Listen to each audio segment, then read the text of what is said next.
আসসালামু আলাইকুম ওইদানিতে সকলকে স্বাগতম। আগামীকাল শুক্রবার ১৯ জুন ২০২৬ ভয়াবহ ঝড় বৃষ্টি এবং কালবৈশাখী আসছে দুঃসংবাদ। গোটা বাংলাদেশের কোন কোন জেলায় কোন কোন স্থানে কোন কোন জায়গায় ঝড় বৃষ্টি এবং কালবৈশাখী হওয়ার সম্ভাবনা রয়েছে আজকের ফুটেজটিতে আমি এগুলি আপনাদেরকে দেখাতে চলেছি।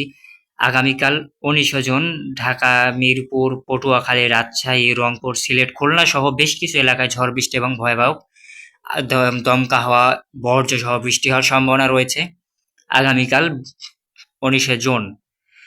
তো যেগুলি এলাকাতে আপনারা যদি আমার ফুটেজটিতে লক্ষ্য করেন, আপনারা দেখতেই পাচ্ছেন বাংলাদেশের কোন কোন জেলায় কোন কোন জায়গায় ঝড় বৃষ্টি এবং ঘূর্ণিঝড় হওয়ার সম্ভাবনা রয়েছে, এগুলো আপনাদের কাছে আমি আজকে শেয়ার করছি।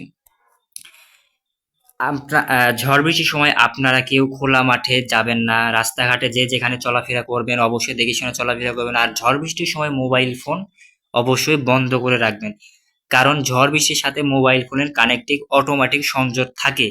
সেটা হলো মোবাইল ফোনের চুম্বকের সাহায্যে আপনার কাছে ঝড় বৃষ্টির বিজলি চমকানো আসতে পারে। এই কারণে ঝড় বৃষ্টির সময় আপনারা সবাই মোবাইল ফোন, ফ্রিজ, টিভি ইত্যাদি যেগুলি আছে ইত্যাদি ইত্যাদি সবকিছুই বন্ধ করে রাখবেন।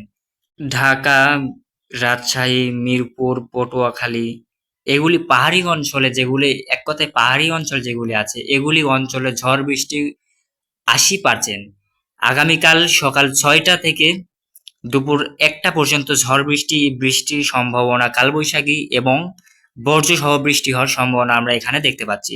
আগামীকাল সন্ধ্যা ৬টা থেকে দুপুর ১টা পর্যন্ত ঝড় বৃষ্টি হওয়ার সম্ভাবনা রয়েছে। আপনারা যারা এই পর্যন্ত আমার ভিডিওটি দেখেছেন অবশ্যই লাইক, কমেন্ট এবং শেয়ার করবেন। আর আপনারা কোনো রকম স্কিপ ছাড়া আমার ভিডিওটি যদি দেখে থাকেন অবশ্যই আমার চ্যানেলটি সাবস্ক্রাইব করে আমার পাশে থাকবেন। আপনার একটি সাবস্ক্রাইবে আমি নিয়মিত ভিডিও ইউটিউবে আপলোড করতে পারবো।